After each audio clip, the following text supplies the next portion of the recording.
Resuming recording. Okay, so today we're going to be talking about flipped learning, and I'm Shannon Moore. You guys all know me, and you can, throughout this process, guys, there's going to be a, if you want to follow along with my slide deck, rather than, I will show it, but if you'd like to follow along, the bit.ly is going to be at the bottom of the slide deck here. So you can find it at bit.ly/RHS, all capital and capitalization matters, flip one. I'll put it in the chat here so that you guys can grab it. I always like to have people's slide decks to follow along, makes it a little easier for me. So if you guys would like to do that, you're more than welcome to. If at any point during this presentation you guys have a question, please don't hesitate to pop it into the chat. I would love to try to answer your question. I know that I probably could count on multiple people answering questions if I don't see it. I'm actually going to give Nicole the responsibility that if somebody has a question and I'm not paying attention, she's going to go ahead and just stop me. But we're going to go ahead and get going. So it's going to be a little interactive throughout the process. I'm not just going to sit and talk at you for an hour. My hope is this. My hope is at the end of this lesson, or my goal actually, is that you'll have a better understanding of a flipped classroom, what it means to flip your classroom. You'll understand the steps you can take to flip your classroom. And the goal will be that we actually have some brainstorms. We have opportunity for brainstorming with each other. Okay, so those are the goals. Moving right along, we're going to talk about the what is it, how do you do it, and why is it important. But first, we're going to Jamboard. So I'm going to pop this link into the chat. I would like you to grab it and open it up. It's going to allow you to interact with the actual Jamboard. Will somebody actually take the responsibility of being my linker? If anybody gets kicked off and comes back on, if they ask for the link in the chat, will you go ahead and copy and paste that in for them? I'm going to go ahead and designate that to be Nicole because she just thumbed up me. It's always good, guys, when you are doing a synchronous lesson to assign roles to your students. So that's kind of what I'm doing here. It allows them to, for you not to have like the synchronous time. You're not going to be able to talk to everybody all the time. So it allows you to have that opportunity to, include individuals in on the lesson. They get a little bit more ownership and responsibility and the engagements there. So once you guys pop onto the Jamboard, I'll start to see all of your names show up with your little avatars up at the top.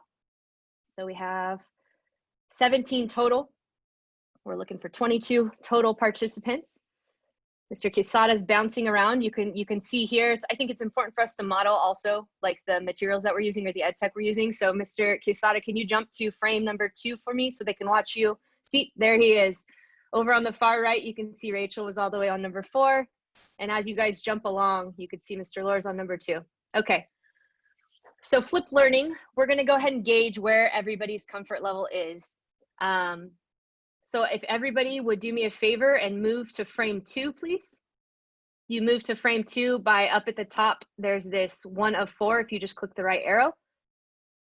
So I'm gonna watch everybody move. We're waiting on Rachel and then we'll be good to go. All right, so what I'd like you to do on here is I'd like you to go ahead and add a sticky note, not a text box, but a sticky note. So if you'll do me a favor, which category best fits you? Do you fall under have no clue what flipped learning is, have heard about it but have never tried it, or have tried it in your own classroom or currently flip my own classroom? So the way in which you add a sticky note is you go to the far left panel where you see all of the tools. You click the sticky note, which is under the arrow. You can put your emoji or Bitmoji if you like and not follow directions, and you just add your name. Once you add your name, your sticky note is going to live up at the top. You're going to grab it, and in the bottom right corner, you can go ahead and make it smaller so that we can all share.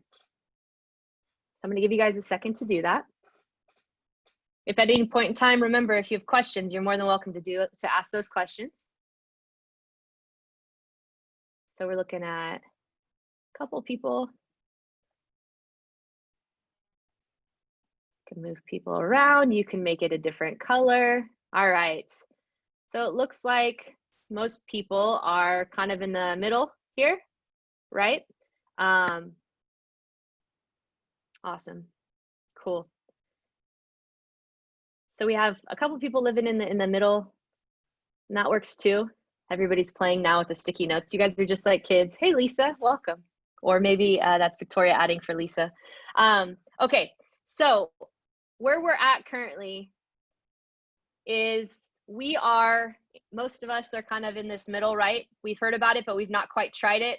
On the right side, these people have actually tried it. So I'm gonna ask randomly people to go ahead and unmute and talk to me about their experience. So Sergio, I don't know you very well. Do you wanna go ahead and unmute for just a second and explain how you maybe have tried it, or if you're currently trying it, what is your background on that? Well, number one, I love technology. Number two, I have built playlists before, stuff like that. So I got into the mindset of I'm going to create a video to front load content, and then I want people to watch that video before they come to me, so I can skip that part, which I call the boring part, my lecture part of the class, so we can spend the face-to-face time actually engaging in fruitful discussions and questions. Wonderful. Great. That's an awesome description, and I promise I didn't pay him for that. If you're not comfortable unmuting and you'd like to go ahead and put your perspective in the chat, we can go ahead and do that. So let's see. Amanda, can you go ahead and unmute for me? Yes. How you doing? Good. Good. So you've heard about it, but haven't tried it. What's one reason maybe why you haven't tried it? Okay, so I feel like I have tried it, but I feel like I'm doing it wrong because I have like some obstacles that I don't know what to do about. So like, for example, I really want to make use of the twice a week, 50 minutes that I have with my kids. But if they don't come to class, well, one, I feel like it's really tough fitting in or like front loading to like set them up to do the work independently with just that first 50-minute block. And then if they don't come to class ready to like go to the next step or discuss or make something meaningful with their time, I feel like it's like, well, I can't push forward if half my kids aren't ready to do that. So I don't know, I just feel like I have some things to figure out. Absolutely. And I 100% agree with you. And I think that you're not alone in any of those concerns. I think those are common concerns. You can look across the grid. Well, you can't because I'm projecting, but if you could see across the grid, you could see a lot of faces and heads nodding. Victoria's giving you affirmation in the chat. So that is a common thing. And I appreciate you saying that. And I hope that by the end of this, that we can address some of those concerns because I'm aware of them. And I know that they exist there. Cool. So that's like the plan. All right, guys, thanks so much. We're going to go ahead and move to frame 3, please. So I'd like to see everybody's avatars move from frame 2 over to frame 3. Slowly jumping. There they go. Almost there.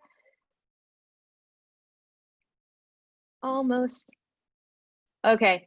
So on frame 3, we kind of chatted about this. Sergio gave us one insight. What do you think would work in a flip model? So I want you to kind of get rid of all of the reasons why it wouldn't work. And I want you to brainstorm briefly, why would it work? Let's go ahead and use a text box or a sticky note. Let's go ahead and put just a couple ideas, throw them out there. They don't need to be full and complete sentences. They can absolutely be just bullet points or thoughts, and we can piece them together.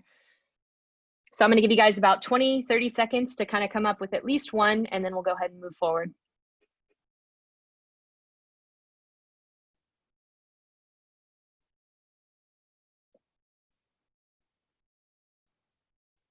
Remember, sticky notes do live on top of each other. So once you say, okay, if you'll go ahead and grab it and move it, that'd be great. Thank you. All right, so far we have some ideas coming in. Can have meaningful discussions in class, absolutely. Student collaboration, absolutely. That's really important, especially in this setting. Independent student thought, I really like that. Whoever said that, hold that for just a second. Students are more engaged. Teacher is there in class to answer questions, absolutely. Shorter videos, self-check, quizzes, maximize time with students. That's absolutely a big one. Remember, you can always change the color of your text box if you'd like, up in the top. Ability to answer questions, let us view with students during the work or hard part of the learning. Nice. Deeper discussions instead of having to cover comprehension, right? More check-ins, intentional questions, provide context for what we'll be discussing with the in-class time. Less teacher talk when you have students in class. Awesome. So some really great answers. If you didn't get a chance to get it on, let's take about 10 seconds more, and then we're going to transition. If you would like to engage with your peers, if you'll go ahead and go to the left panel and grab the pin, you can go ahead and change the color if you want. And I would encourage you just to go through and read your peers' responses. And if you think, oh, that's a good idea, I really like that, maybe a check mark, or you can go ahead and give it a star. Or if you have a bit access to Bitmoji, you can throw up a thumbs up or something along those lines. But it's important to engage with our peers' perspectives. So we have a lot of people interested in the meaningful discussion and the student collaboration. This idea of doing the hard part together, being more engaged. Awesome. Lots and lots of check marks. Great to see. All right, I'm going to have you guys stop. Let's go ahead and move from frame 3 to frame 4.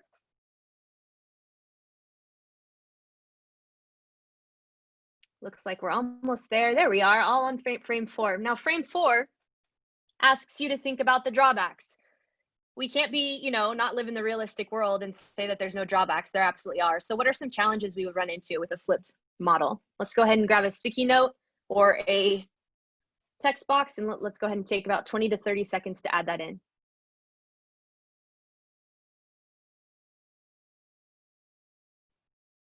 So students aren't engaging and then they don't come to class prepared. Absolutely. So preparation is a big one. Students' preparation, not completing the assignment. Good. So we're not alone here. It's relying on the onus, right? Kids having the responsibility, students not coming to prepared, no accountability, they didn't do homework. So it sounds like we're all struggling with that same drawback. I'm going to challenge you guys real quick. Can you come up with one more that doesn't have to do with them not coming prepared? What is another challenge? Maybe from the teacher perspective. What would be a challenge for the teacher?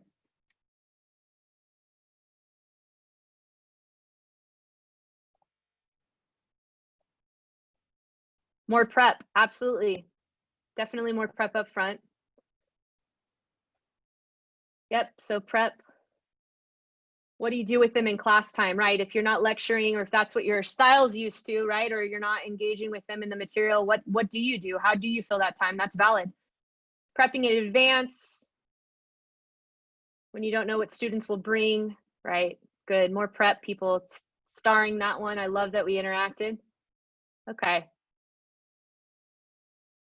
All right, I'm gonna go ahead and change your access so that you can no longer share your thoughts in 5. Get your last thought in. 4, 3, gonna close it. 2, all right, 1.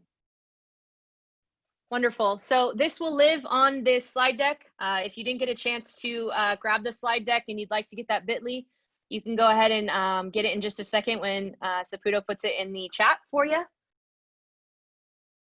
Okay, so we have some good ideas. All of us kind of have an understanding. There was nobody that said, I don't know what flipped learning is, right? But it is important for us to make sure we're all on the same page before we move forward. So traditional classroom, briefly, we know that in a traditional classroom, right, for years it's been sage on the stage for the most part. And the teacher is there to facilitate and to guide. But oftentimes it is teacher lecturing and then they go home and do the homework, or it's teacher going over the material, introducing something new and engaging them, then they go home and do the homework. When you flip your learning and your classroom changes, what happens is all of that front loading, it kind of gets given to put on the responsibility of the student. And that's where all of our rub is, right? There's the rub, the idea that we're asking kids to now go and change the way they approach learning, which has been the struggle for virtual learning, has it not? I mean, if we think about it, traditional face-to-face classrooms, we hold the students' hands. We always do. Whether we give them challenging work, they're critical thinking, they're discussing, they're doing projects, whatever it may be, they're doing good work, but we're still holding their hand. We're still there to help them if they fall. We're still guiding and facilitating and being the time monitor. And so now we come to this virtual classroom and that whole thing changes, right? The responsibility has now been shifted where they have to actually be kind of controllers of their own learning in a lot of way. And I actually apologized to my students the other day because I was like, I think I did most of my former students a disservice. I did not prepare you for this moment. Not that I knew this moment would happen, right?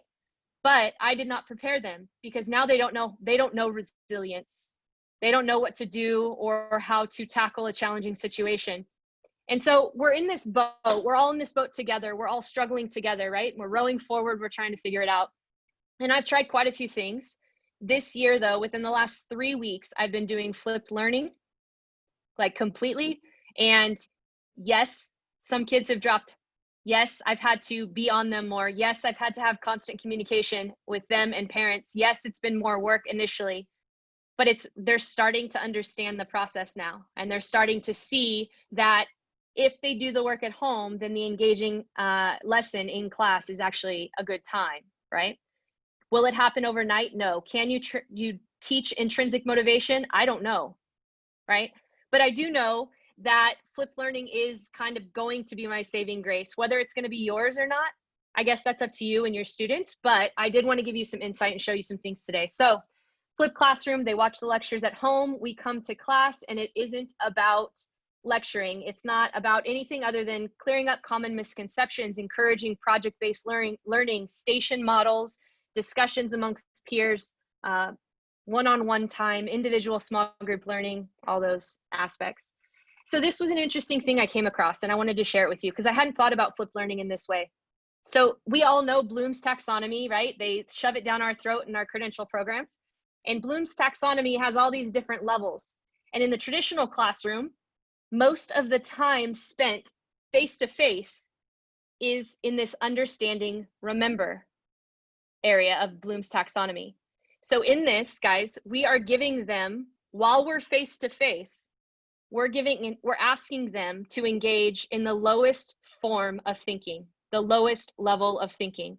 And then we give them homework problems, or we ask them to go home and complete a project, take the material we taught at the remembering understanding phase, and we say, go do something with it, which moves us up into applying, analyzing, and then evaluating, creating. So we're asking our kids to enjoy with us while we have them, the low level thinking, and then we're like, by yourself, go do the advanced thinking, right? I hadn't really thought about it that way. That doesn't make sense to me.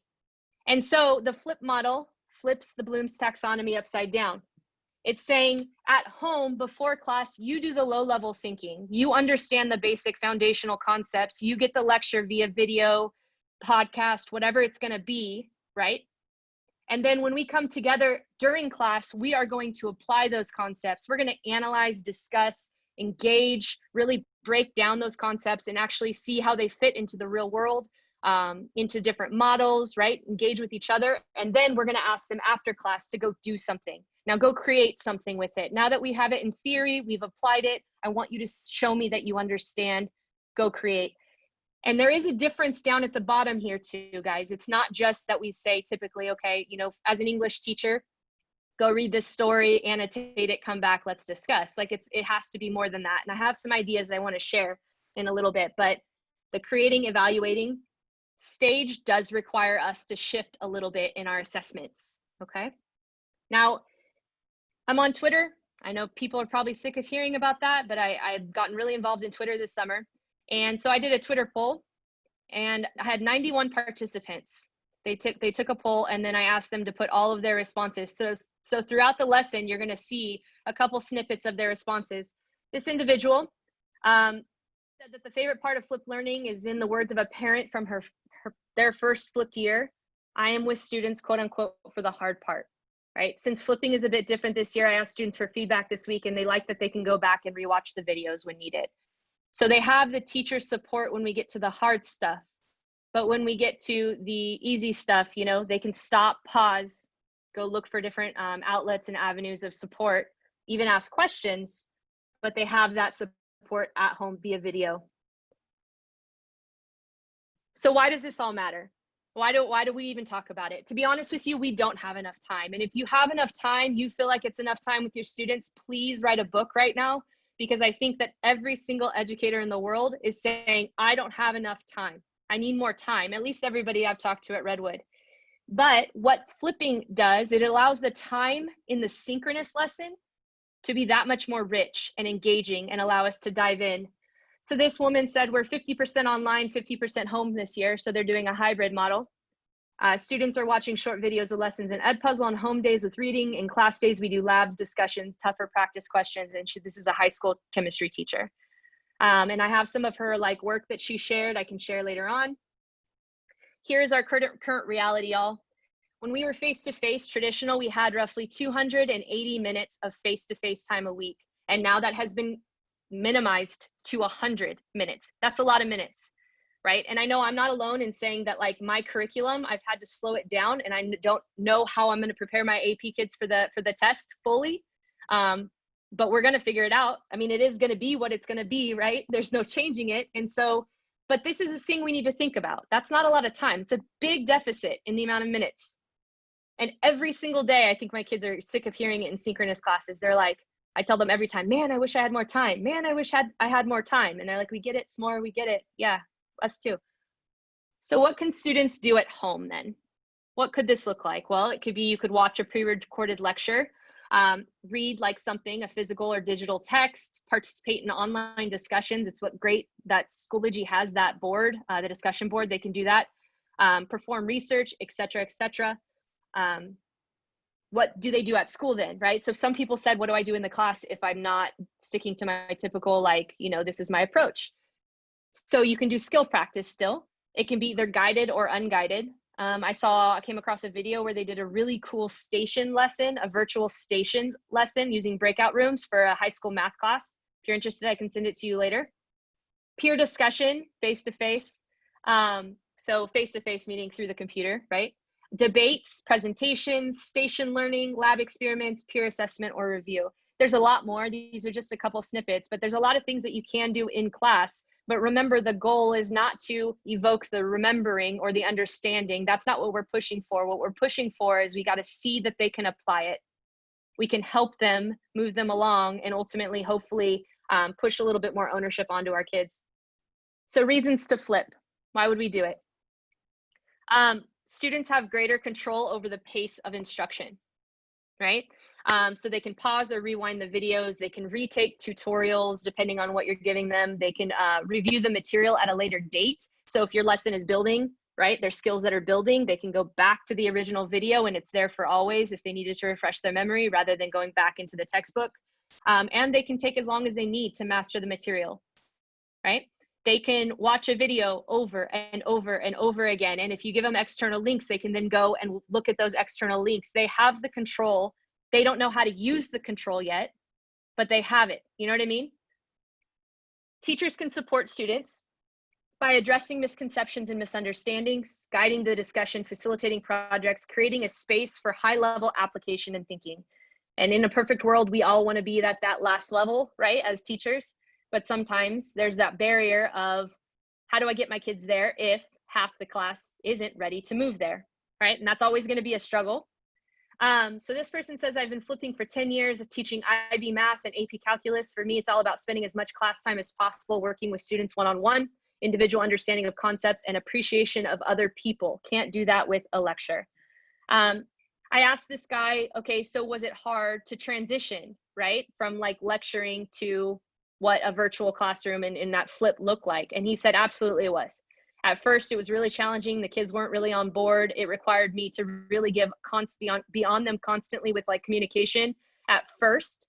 But after like a month or two, he said that they started to understand that it was a routine that they needed to follow, that it was an expectation and it wasn't forever. It was the growing pains at first, but eventually they evolved from there. So I thought that was kind of cool because that's my concern too, right? How do I continue on with a text and how can we go deep if the kids don't read? So here is just a couple other responses. I'm not going to go one by one, but when I give this to you or send this to you via email, you guys can look at them and I'll add a couple others. But like I said, I put it on Twitter. I had 91 individuals vote. It's so interesting. So I don't know if you're familiar with Twitter, but like they do chats. You can do chats by using hashtags, right? Using the pound button. And it's Flip Class Chat is the chat, and you would be amazed at how huge this community is. Like so many individuals across the world flipping their classrooms, and I like learned so much from them because I'm not 100% there. I have elements of a flipped classroom, but I'd like to get there eventually. because I think that's the way that education is going in the future. And I think it's probably the only good thing about COVID is the shift in how we approach education, because I think it's time to shift in my opinion. Okay.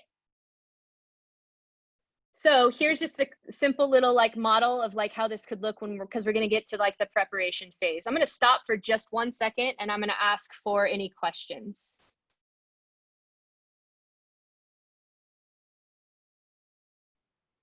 All right, then if no questions, I'd like to go ahead and have you type one clarifying point in the, what did you understand so far? Or what stuck out to you so far? I'd like you to type that in the chat, please.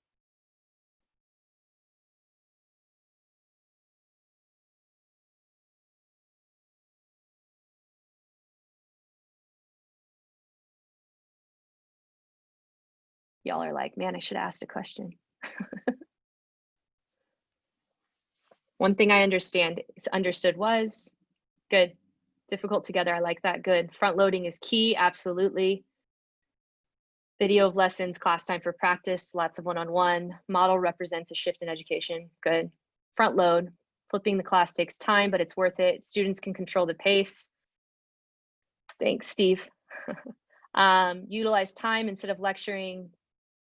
You have to be consistent. I love that, Sergio. Absolutely. You have to be consistent. There has to be a routine, just like there is in any normal class or traditional class. The review of the material, brought up Bloom's taxonomy. Great. Awesome. Okay. Yeah, absolutely. Amanda, that flipping Bloom's to me, like, I was like, oh my gosh, I have to, like, this is it. This is what's like gonna push me to like figure this out. Good. It will be difficult to start, absolutely, but it will be worth it. Okay.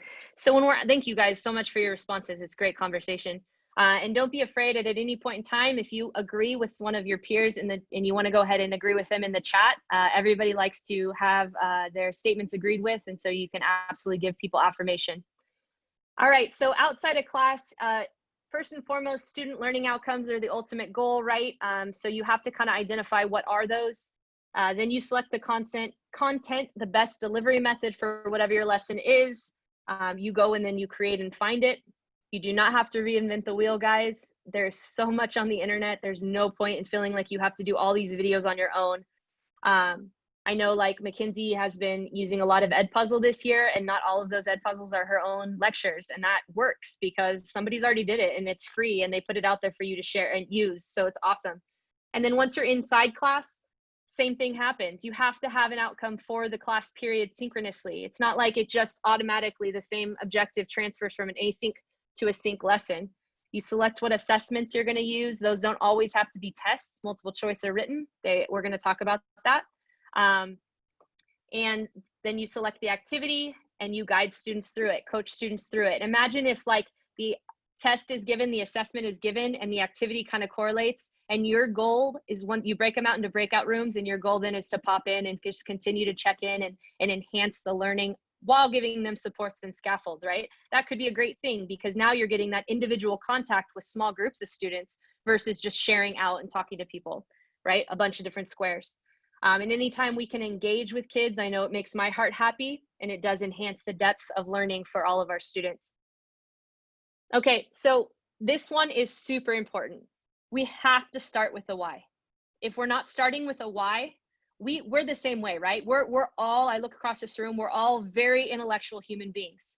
And we need, most of the time, think about whenever we're in a meeting for school, when admin, hey too, is guiding a meeting. Our first question is like, well, why is this important? Like, you need to start with the why, because I feel like if I don't have a why, then what the point, why am I here?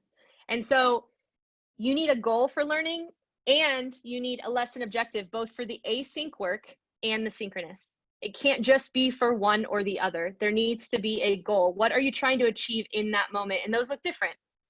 I really like this. If you guys are familiar with the Cult of Pedagogy, it's a blog. She talked about these are when the pieces fit. And we all know this phrase, right? We've heard it in education. Tell me and I forget, teach me and I remember, involve me and I learn. If we together can collaboratively create an environment in a classroom where kids are applying the concepts versus just receiving the concepts and we can coach them along and challenge them and push them, and then to see something created outside of that one step further, I think then these students have committed learning, right? They have learning going on. So measurable objectives are important too. You can't just say students will be able to annotate a text. What does that even mean, right? So how are they going to do it? And ultimately, what will be the goal? How will they know personally, if they're taking ownership, how are they going to know that they have achieved whatever objective you've set out for them? And this is going to be equally super important in the asynchronous time. If you don't give them a goal, then they're not going to be able to reflect on their learning. If they can't reflect on their learning, then when they come to see you the next time, you're not going to be able to clear up any misunderstandings or misconceptions, and you're going to be stuck. Okay, so a measurable objective at the beginning for both types, asynchronous and synchronous work, will allow them to then reflect and say, I have met the goal or I have not. And if I've not, here, teacher, is where I'm struggling. And then you address that when you see them next time. All right. I asked a couple people, like, what were the struggles? And they had similar ideas. Kids have to do more on their own. And if they feel confused, they claim they can get further behind, right? This idea of like, I don't really know what my teacher wants of me, right? It wasn't made clear. So I feel like I'm failing already because I don't know exactly what the expectation is. We have to be clear with that. The other thing is as you're lesson designing, I would encourage you to really consider planning with the 5 C's in mind. So collaboration, communication, creativity, critical thinking, and civic mindedness. Asynchronous, let me kind of give you a breakdown for me, what I'm doing. So I meet with my kids Monday, right? And I won't see them again until Thursday. The asynchronous work that I assigned at the end of class on Monday, all of that is in preparation for whatever we're doing in class on Thursday, okay? And then same type of cycle. Thursday, I'll assign asynchronous work. It'll be due Sunday, because when we come into class on Monday, I want to dive in and really apply that work. And so when I say apply the 5 C's, I'm saying in a cycle from asynchronous to synchronous, think about the 5 C's. Are you giving them opportunity for true collaboration? And true collaboration is different than just working together, right?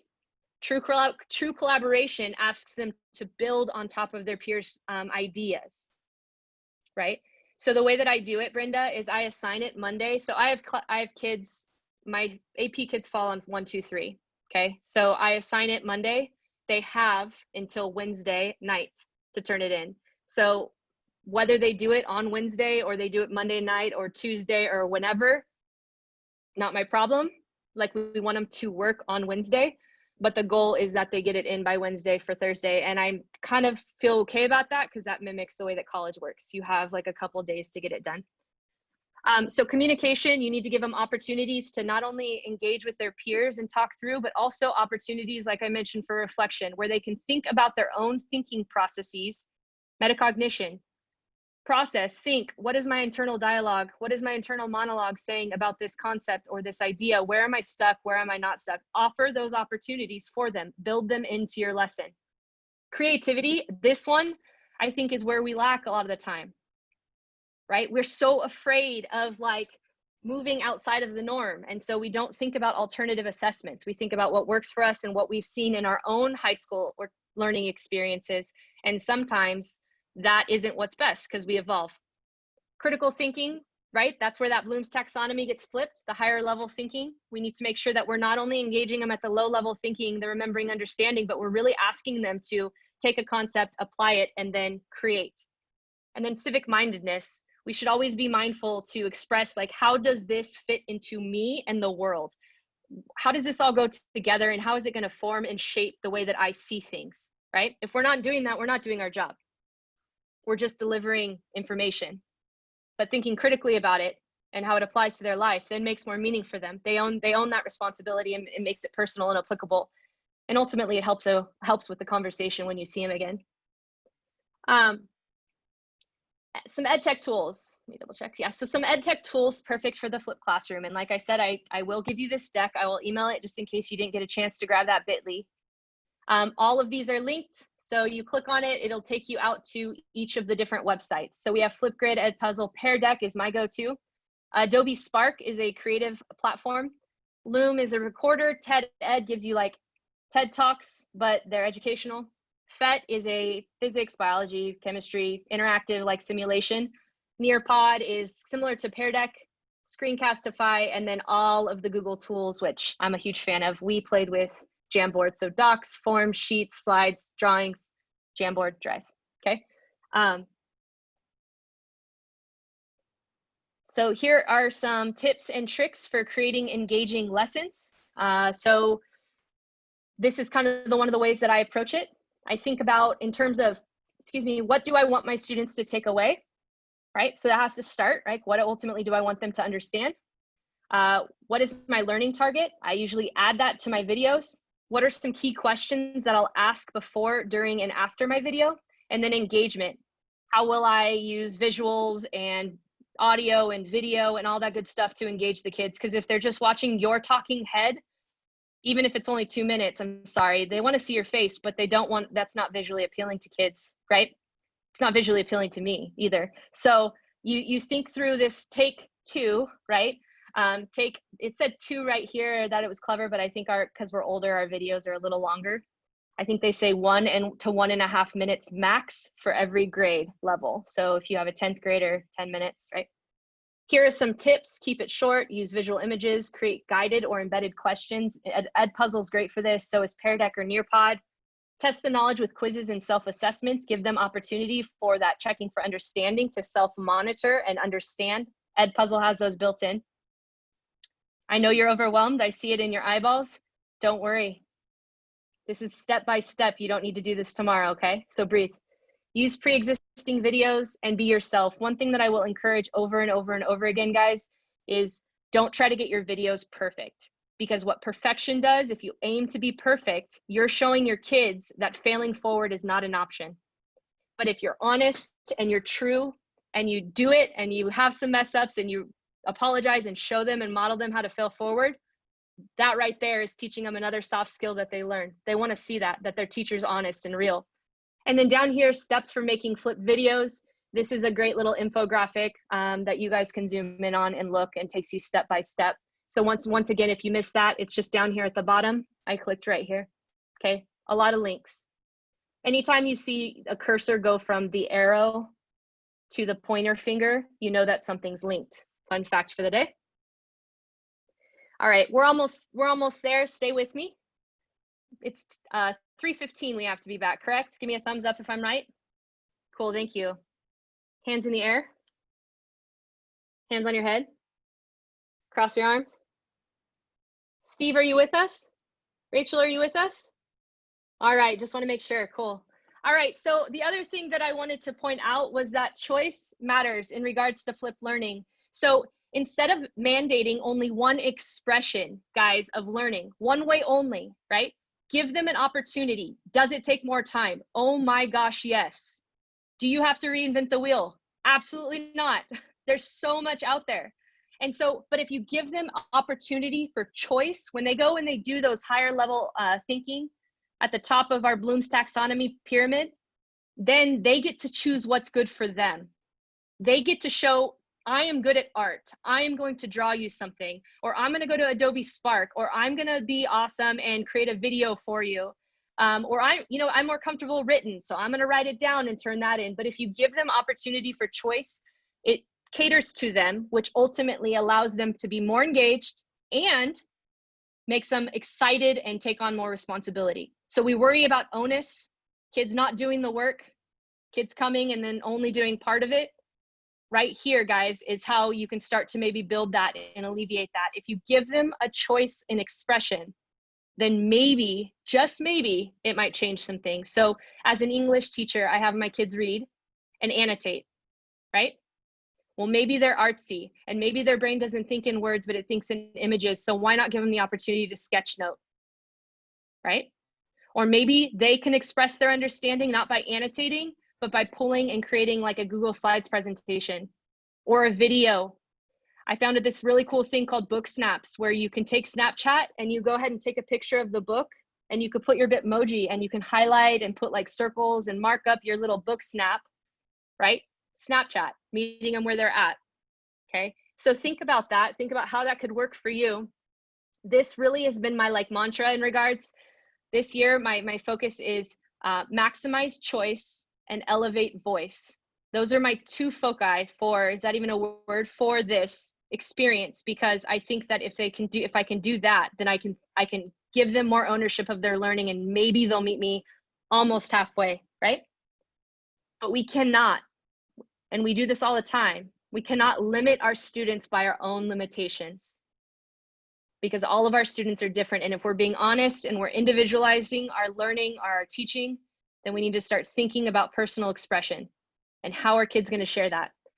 So what's here? These are a couple more like, insights I got from the Twitter poll. If you click on these, it'll take you out. This is a well-being board for teachers. Cult of Pedagogy, she's awesome. This is a system of equations choice board. So I don't know, it's math one. I thought that was cool. Math people never get anything. It's always English and history. So I'm trying to help you guys out there. Okay, this one I'm like really, really, really passionate about. So give me a thumbs up if you're still with me and excited for what I'm about to show you. All right, cool. Good to see everybody's thumbs. Thank you. All right. When you're assigning asynchronous work, guys, you have to think about packaging, right?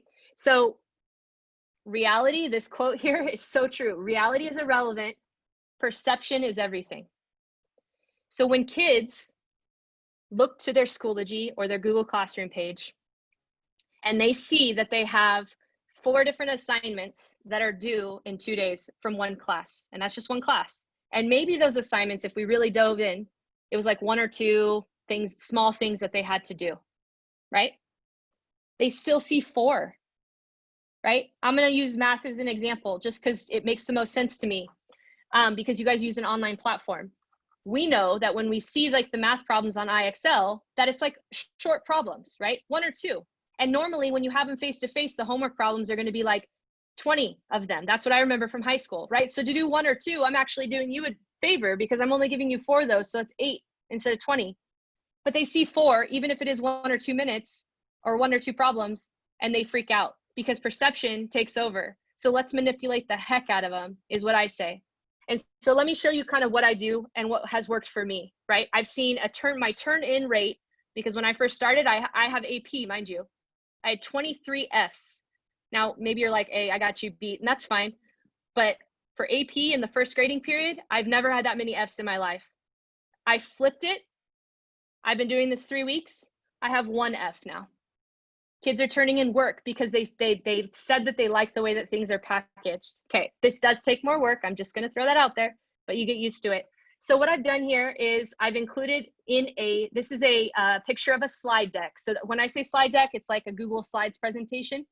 Okay, I'm not gonna call it a PowerPoint because it's not a PowerPoint, but a Google Slides presentation. And in that Google Slides presentation, I've included and embedded a video. So now they don't have to, it's all about insert video. It's very simple. I can show you sometime, I would love to. But you insert the video into the slide deck. So now they don't actually have to go out to Schoology to click on the video and watch it. It's already in the one slide deck. They open the slide deck and that's where they're working out of. Here, click here for Introduction to Rhetorical Situation slide deck, is the slide deck that the video is about. Now, guys, this isn't me, is that? That's Tanya Perez from El Diamante.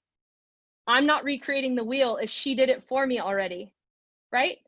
Just because it's her lecturing, it's exactly, I previewed it, it's exactly what I said. I'm gonna use that ish because I don't have the time. And if somebody already did it, why not, right? And I've created videos that she's taken. So then here's the kicker. Here's where it really helps.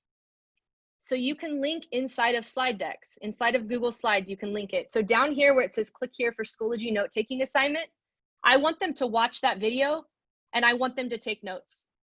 But instead of going back and clicking the video and clicking the note-taking sheet and having them do it side by side, it's all contained. All they have to do is click right here and it'll take it to that Schoology assignment.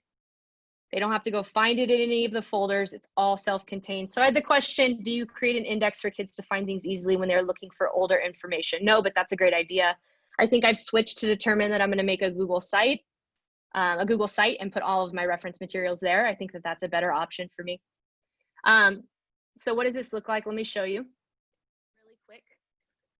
So this is how my typical slide decks work. And obviously you would need to adjust it for your own. purposes, and I'd be happy to help you brainstorm that, even if I'm not like a history teacher, a PE teacher, art, I don't know, actually, you might be on your own. You could teach me some things. So I always start with a to-do. Here's what I need you to do. Here's the due date. Then I have a space, this is a Space Cat video. And instead of going to Schoology, they get to click right here for the note-taking sheet. They don't have to go back out to Schoology. They're going to stay in the same slide deck, but I also gave them the option to take notes by hand if they prefer. Choice, small choice, but it's there. Then I give them what I want them to do, and then this ends up being, this is actually a Pear Deck. It's a self-paced Pear Deck. We have a integration with Pear Deck, so they get to go through. My students didn't have their textbooks at this point, so I had them go through and write summaries. And then this is the really important part. This right here, it seems so simple, but reflect on what you've learned. Tell me something you're still confused by. Because what I then did prior to seeing them the next class period is I went and looked at everybody's, what are you confused by? I didn't grade the whole thing right away, but I was able to go see, oh, they're still confused here, right? Let's see, this is another example. So I have a friend in Colombia who's a math teacher, and she's doing stupid cool stuff. I have so many different things I'm going to share with the math team because she gives them all to me. But she does what's called a hyperdoc. So this isn't in a Google Slides, but what she does is these are literally just tables, guys. Insert table, and I can show you, and I can even make you like a template if you wanted to just fill it in for your own purposes. You just got to ask. And she has all of these things linked. And so they go in and they would click, and all of these things would be linked. I deliberately unlinked some of them because I didn't want you to go like add to her ed puzzle because I think she thinks that was weird. Then a break, they have 75 minutes. Then there's 3 different practices that they can do. So this is self-guided. Here's how much time it should take you, right? And then at the end, here's where you can do for homework. So there's another one. I'm going to show you one last one, and then we're going to continue. This is another way to kind of share out the information. This is Adobe Spark. This is a Spark page. So it's very easy. It's a template. You just add things in. So what I did is I created a rhetorical précis video. I wanted them to learn. They need to watch it.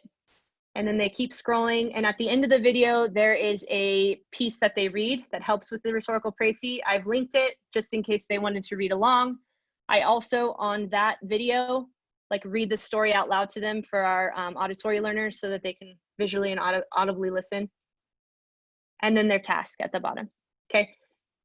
At the very end of the day, guys, if you can just create a simple slide deck and just link a couple things, that's it, that's fine. I just wanted to show you what the full range, because I know there's a lot of different levels that exist within here. We're almost done. This is the last piece. I mentioned this, reflection matters. If you're not having them reflect at the end of their learning, specifically their asynchronous learning, then you're never gonna know like what you need to adjust by the time they come see you in their next synchronous. So on Monday, once they get their asynchronous lesson, they'll do it. They have till Wednesday to turn it in, Wednesday night. And at the end of every single asynchronous lesson is a reflection opportunity. And it's as simple as, what did you learn? What else do you need to like, or what did you learn? How does it apply to life? And what else are you confused by? Here's a little, this is spelled wrong, but I found it and I liked it. It's like a guide for how they could do a reflection. So give background or context of the situation, explain their thinking, consider the relationships, offer an alternative way, make connections. They can do any of these. So Mike asked, does that all show up as one item in Schoology, or do you tell them to ignore the big list there and focus on the sheet? I tell them I put all of the items inside of a folder, and I just put outside the folder what I want them to click on, and then I'll move it to the folder. So all they have to click on is my slide deck. And all the other items exist in the folder. But to start, they just click there. And then once they're done with that, I'll move it down into the folder. Does that make sense? I was talking about the to-do list that they get when they log into the page on Schoology. All the assignments are all listed there, because that's what tends to overwhelm. Yeah. I just tell them to, so mine is one assignment. Like, so yeah, no, it's not. I lied. I tell them to ignore that and just follow along with what I put in my slide deck. No, don't worry about that. You can look at the calendar, but it's going to be way too many assignments. So just follow my slide deck. It has the to-do list at the very top. Yeah. So reflection can happen via Flipgrid. Flipgrid's great. Google Forms is also great. And what it does, it helps solidifies the student's thinking of the concept. offers a space for expression, either of misunderstandings or questions or even learnings, and then finally gives the teacher guidance for the next lesson. I know based on the reflections that when they come back to me, I really need to like fix the way that I approach context because they're not quite getting it. So that's essentially it. I do want to kind of remind you guys, Shin mentioned it, but we are going to be doing 2 other workshop dates. So if there's, I don't know why you would come see me again, but if you wanted to go see other people, you could. This will be sent out. It's a PDF, it's clickable. Here are the times. And then one last thing. So I'm what they call, I'm not going to go into it, but I'm a global GEG leader. And one of my roles, it's a Google Educator Group. And one of my roles is I'm co-leading Google's come out with a new certification, coaching certification. So if you don't know Google, they have like certified certifications, level 1, level 2, trainer, innovator, and they've just added a new one. It's Google coach certification for those that are interested in coaching. I'm co-leading that, and it's something that I'm taking seriously, and I've kind of offered this out a little bit, but I'll probably be pushing it more now that we're moving forward. My goal, guys, is not to just be tech support. I'm fine doing that, but like where I find my passion is to sit down and listen and like together collaboratively brainstorm what are some ways that we could approach like a lesson that you did traditionally that maybe isn't quite working or doesn't quite work virtually. Let's sit down, let's talk about it. I would love to do that with you. That process would bring me nothing but incredible joy. And so if that's something that I could do for you, or if that's something you'd like to do together, I would love that. All you have to do is reach out. Yes, I'm an English teacher, so I'm not a math or history or, world languages or art or whatever it may be. That's not my role. But I think teaching is teaching, right? You fill in the content. Let's come up with really cool teaching practices together, right? And how that they could be delivered. Also on this slide deck, there's this right here, Wakelet. It's like Pinterest, but for teachers. So you can curate boards. If you want more resources on flipped learning, I'm constantly adding to this. You just have to click here. And ultimately, that is kind of where we're at. One last thing, and I'm going to do a shameless plug. I am currently I'm trying to get my Google certified trainer